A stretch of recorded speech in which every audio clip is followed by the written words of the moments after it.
Thank you.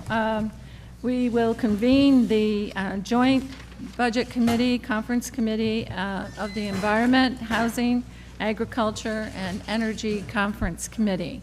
I'm Senator Betty Little, and I'm really proud to be here as co-chair and to work with my co-chair, Assemblywoman Engelbright.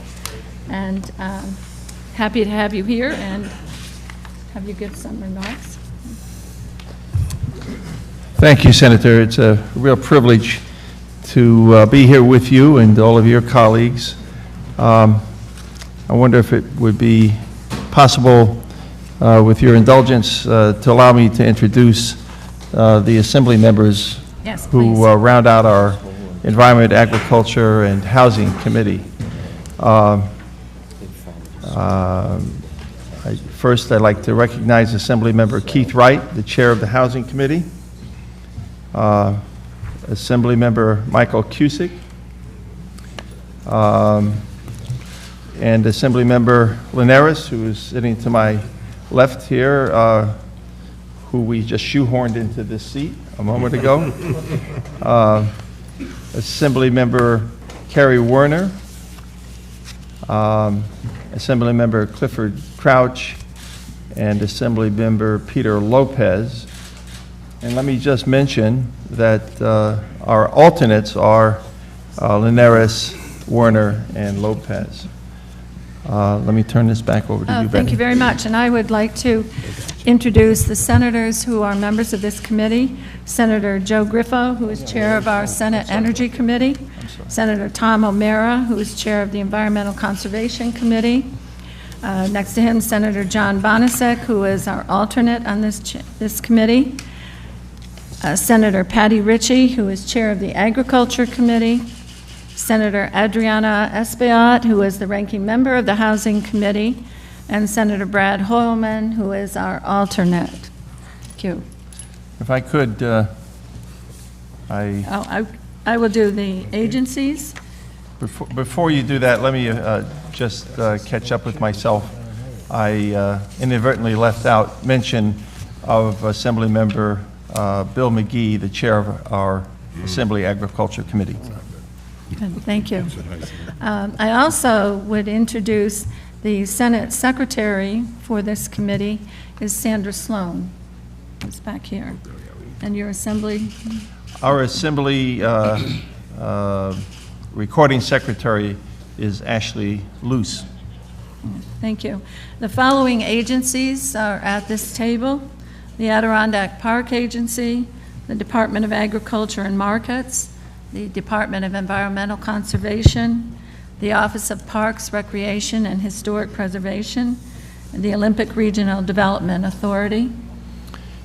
In addition, at this table is the Energy Research and Development Authority, the Department of Public Service, the Division of Housing and Community Renewal, the State of New York Mortgage Agency, the Greenway Heritage Conservancy, and the Hudson River Greenway Communities Council. Thank you. And as the new chair of the Senate's Housing, Construction, and Community Development Committee, I feel really privileged to be chair of this committee. But before I make some remarks, I'd also like to thank our legislative staff for their work on the budget in preparation for today's meeting. I'd especially like to thank Allison Bradley and Nicola Coleman, our Senate Finance and Council staff, for their efforts in helping us to develop a housing budget proposal that includes a clear commitment to affordable housing. We made it a priority to fund vital capital and community development programs that will help create and preserve affordable housing, revitalize neighborhoods, stimulate our local economies, and create jobs. Programs like the Affordable Housing Corporation, Rural and Urban Community Investment Fund, and the Housing Trust Fund, just to name a few. This year, the Senate also put forth a new initiative in the budget, the Rural Mobile Home Replacement Program. It's modeled after a successful program that we had in the North Country. It was a state program, but it was several years ago, in which we helped preserve, replace mobile homes that are in really difficult, deteriorated condition. And as we all know, a mobile home's kind of like a car. It doesn't appreciate in value. But none of this work would be possible without the commitment from our localities, the local development community, and the strong network of not-for-profit organizations that we have throughout the state. I'm especially pleased that the Senate has committed to fully fund the network of rural and neighborhood preservation companies that are so crucial to creating and preserving affordable housing statewide. And I look forward to my colleagues working with all of you that we put together and pass a budget that reflects our commitment to the environment, housing, and agriculture throughout the state. I would also ask if any of my Senate colleagues wish to make some comments. Yes. Senator O'Meara. Just briefly, at the high level that we're at right now, I just want to reiterate that I believe all sides in the discussions so far are supportive and in favor of continuing the governor's extension of the Environmental Protection Fund to an all-time high of $300 million, and the details of some of that spending to be worked out at this table. But the overall goal of a substantial increase to the Environmental Protection Fund is our goal. Thank you. Thank you, Senator O'Meara. Senator Ritchie. Thank you, Senator Little. The Senate looks to restore $22,247,000 in aid to localities under the agricultural budget. Also add an additional $8,658,000, which includes $5 million in critical resources for local fairgrounds for capital, the total being $30,905,000 restored to and added to the agriculture budget. We reject the transfer of the market order authority from Ag Markets to Empire State Development, remove the acreage limit from Beginning Farmers Grant Program, advance language specifying the parameters of the executive's new labeling initiative, and include the Peekskill train station among projects to be funded by Taste New York. Thank you. Thank you, Senator Ritchie. Senator Espiau. Thank you, Madam Chair. The Senate's One House and the executive budget proposal have no specific allocation for NYCHA. We must build on the $100 million commitment that we made last year and allocate more funds to help with critical capital repairs. It's unacceptable to have not to help make conditions better for over 400,000 NYCHA tenants. In addition, the Senate One House state operation budget eliminates $4.5 million for the Tenant Protection Unit. The Tenant Protection Unit has been incredibly successful, helping to recover more than 50,000 affordable units.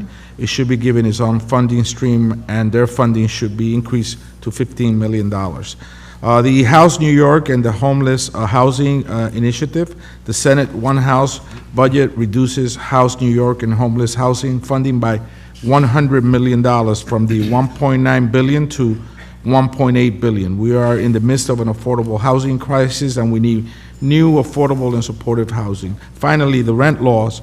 The Senate One House sort of like does a back room flank to try to change the threshold of $2,700 to deregulate apartments that was set by the Rent Act of 2015.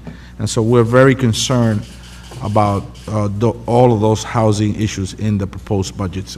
Thank you. And as Chair of the Housing Committee, I will tell you that as DHCR, my understanding is they have been administering a tenant protection unit for the last few years without specific rules, regulations, or authority. And given the lack of clarity, the Senate rejected the executive's proposal to fund that initiative. But the reason we are here is we continue dialogue and with you and with the agency as we move forward. Senator Griffo. Thank you, Senator Little.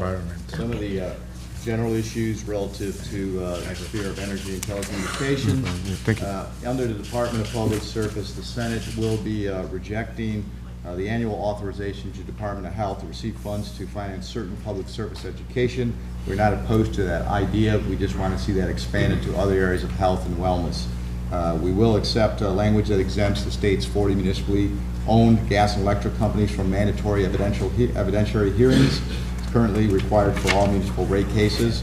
We're rejecting language that extends the length of time that the PSC has to approve utility rate increases from 11 to 15 months. Beyond that, with the New York Power Authority, the Senate will reject the sweeps of $20 million from the New York State Power Authority to the general fund. Likewise, we are rejecting language that proposes the transfer of authority of the Canal Corporation to the New York State Thruway Authority. And beyond that, we are looking for additional legislative oversight over the PSC and NYSERDA. Thank you.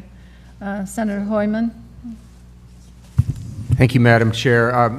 In areas of environmental conservation, I join my colleague, Senator O'Mara, in applauding the $300 million for the Environmental Protection Fund and the governor's executive budget. We hope to see that as a baseline in future years. However, the Senate One House budget delays implementation of the Diesel Emissions Reduction Act until 2018 and exempts state contractors from the requirements of DERA entirely. So we oppose that position and wish to see full implementation of DERA right away. The Senate Democratic Conference is also opposed to the Senate One House budget's resolution diverting over $16 million from the executive budget proposal to create a new climate change mitigation and adaptation category in the EPF, especially given that human-induced climate change is the most significant existential crisis in our lifetimes. And the Senate Democratic Conference is also opposed to the Senate One House budget's resolution of the $100 million bailout to failing and insolvent nuclear facilities using regional greenhouse gas initiative funds that are supposed to be used to reduce harmful greenhouse gas emissions. Finally, I'd like to note that the Senate Democratic Conference is opposed to the $92.5 million cut in our state park system. Thank you. Thank you, Senator, or I keep calling you Senator, thank you. Assemblyman Engelbright. Thank you, Senator. And I'd like to offer some thoughts and then give my colleagues in the Assembly who are with us here an opportunity to speak. First, I'd like to highlight two environmental initiatives within the Assembly budget, water quality and climate change. The Assembly includes several initiatives to protect water quality, including an additional $50 million for a total of $300 million for water infrastructure grants to help municipalities replace outdated drinking water and wastewater infrastructure. In addition, the Assembly provides $2 million for a drug take-back program to help prevent environmental contamination. The Assembly also includes $32.5 million within the Environmental Protection Fund for climate change mitigation. We think that it is imperative that municipalities and communities have the resources that they need to address rising sea levels, increasingly frequent violent storms, and increased flooding. The Assembly budget would establish a statewide flooding mitigation and coastal resiliency program to include nature-based solutions such as land acquisition and wetland protections. In addition, climate change monies would also be available to increase renewable energy use, including municipal wastewater treatment facilities, as well as the purchase of incentives and infrastructure for zero-emission vehicles. Last but not in any way least, I am pleased to see the EPF at the $300 million level. In light of the importance of the EPF to the communities and projects it serves, I would be remiss if I didn't mention my concern about the current proposal's reliance on settlement funds. I think that it is important, looking forward, to ensure that the proposed level of EPF funding in future years is sustainable, and it must be sustainable in the long term to avoid the potential for further funding decreases and the negative impact that that will have upon all of our communities. I know I speak for all of my Assembly colleagues when I say that I look forward to working to develop a budget that is protective of human health and the environment, and to get it done on time, and I look forward to working with you, Senator, and all of your colleagues. If I could, let me ask members sitting to my left if they have any comments that they would like to offer. First, let me go to Assemblyman Keith Wright. Is working? Oh. Thank you, Mr. Engelbrecht. Good afternoon. I just want to say one of the most critical issues facing not only people in New York City, but all over this state, is that of truly affordable housing. It's absolutely a critical issue. And and it's all over the state. And when I hear Senator Little talking about the mobile homes, which upstate, I was glad to hear that that's in the Senate budget. But clearly in our Assembly One House, we're talking about fully restoring the tenant protection unit, $5.8 million, and we're talking about $100 million a year, again, as we did last year, for our New York City Public Housing Authority tenants. And we have a real commitment to our Mitchell-Lama residents, and in addition, senior housing, and in starting a voucher program for federal housing, a state version of a voucher program. So without going through it, housing is a critical issue, and hopefully we can all come to an agreement and make sure that we take care of the housing needs, not only of upstate, but also of downstate as well. Thank you, Mr. Wright. Mr. Linares.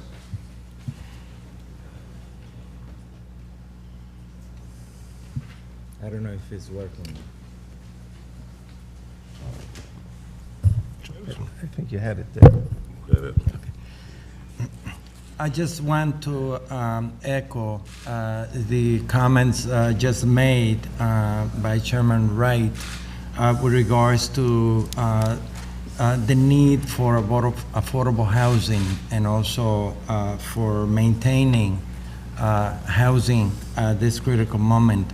I represent the district in New York City with the highest concentration of rent-regulated units, and the impact of not supporting affordable housing is already devastating for communities like the one that I represent, and this is not just New York City, but also throughout the state.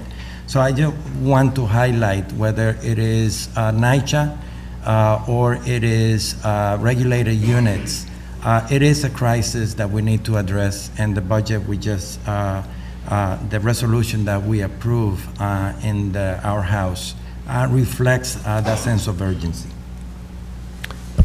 Thank you very much. Bill, did you want to offer some thoughts? Yeah, just briefly. Assemblyman William McGee. Yes, thank you, Assemblyman Engelbrecht, and I'd also like to thank Speaker Hasty for appointing me to this subcommittee to represent our state's farmers and consumers. There are many issues out there that need to be addressed. The Assembly, quite frankly, the Assembly version of the budget, I feel didn't perhaps go as far as it should to restore many programs that the governor vetoed in his budget, or took out of his budget. So I recognize the importance of agriculture to New York State, and its importance to consumers, its importance to restaurants and grocery stores who want local products, and there are many needs there, and I join with my colleagues in the Assembly and the Senate to address the issues of agriculture, because no question about the importance of them. Thank you. Thank you, Chairman. And I know Assemblyman Cliff Crouch has pulled the microphone over, so I presume that means that you have some thoughts you might share with us. I just want to get a better look at it. Okay. Thank you, Mr. Chairman. From our perspective in the minority, there's a number of things that we do support, and first off, I would like to say that I feel that we need to have full restoration of all the agricultural programs, local assistance programs, because these are frankly small amounts in many cases, but they make a big difference in the safety of our food products and the survivability of many of our agricultural operations. Still sticking with agriculture, you know, there's the local fairs across almost every county upstate are very important. They're economic engines, but also good for our young students, 4-H students, and even our farmers. Put additional monies into our local fairs. So I know we put $50 million in last year in the state fair. It's time that we really look at our local fairs and give them a little economic boost. The reimbursement for county law enforcement agencies under the navigation law, I think we stand against that pretty much because it looks like it's another push of cost down to local governments. Our county sheriff's department quite often are the ones that administer that, enforce that, and it's something that's needed. But to have them not have the full state reimbursement that they're accustomed to, again, it's a cost to local government. In regard to the climate resistance or mitigation account, we are supportive of that, but also as part of that, I think we need to look at how we can better use that money for flood mitigation. This is 2016, exactly 10 years ago, this June 28th. My area in the southern tier really got hammered with the flood of 2006, and also again in the flood of 2011. And I know there's lots of issues on New York and Long Island with flooding issues, but in upstate, we've got a lot of land that just points downhill all the time. Water runs downhill. We've got to be serious about stream restoration, the banks of the streams, get them stabilized, but also develop retainment areas. I think we need to have a good, strong program of developing flood mitigation programs. We can partner that money with FEMA. They have money there, but we've got to get serious about that. You can talk about climate change all you want, but if you don't start preparing from the ground up, I think we're fooling ourselves. And also, very finally, the full restoration of monies for rural housing preservation is very important for upstate. We have a lot of housing issues, as already been indicated, so we would like to see that go forward. Thank you. Thank you, Cliff. Assemblywoman Carrie Warner.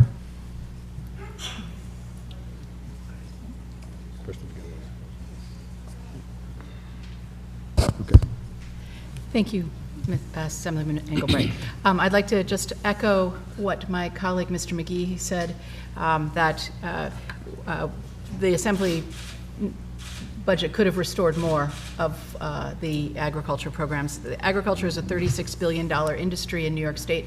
It supports thousands of jobs, and frankly, it feeds us. And we lose about 4% of our farmland every year. So programs such as the ones that have been supported in the budget in the past and which have been proposed this year are programs that take the technology out of the classroom and help to expand our growing season and increase yields in the field, which means that we can continue to feed the population in the state of New York and grow our agriculture industry to meet the needs not just of the people of New York, but of people regionally. So I look forward to working with my colleagues in the Assembly and in the Senate to ensure that our agriculture programs are fully funded in this coming year. Thank you. Thank you, Assemblywoman Warner, and I just wonder if Mr. Lopez wanted to offer some thoughts. Also shoehorned in at the end of the row here. Just briefly, my colleagues have highlighted, but two elements quickly in the climate change mitigation and adaptation account, which my colleague, Mr. Crouch, highlighted. The one item that we want to make sure is that any funding that is made eligible through the state be also considered as a substitute for local match. And we found that in many communities that project sponsors are unable to initiate a project simply because they find the match portion cost prohibitive. So in the Adirondacks or the Catskills or other regions where small communities have massive projects, allowing state funds to serve as the local share for the project sponsor could mean the difference between whether a project is initiated or not for protecting life and property from future storm events. And just lastly, on the farm portion, on the Ag Society piece, we're very thankful for the $5 million.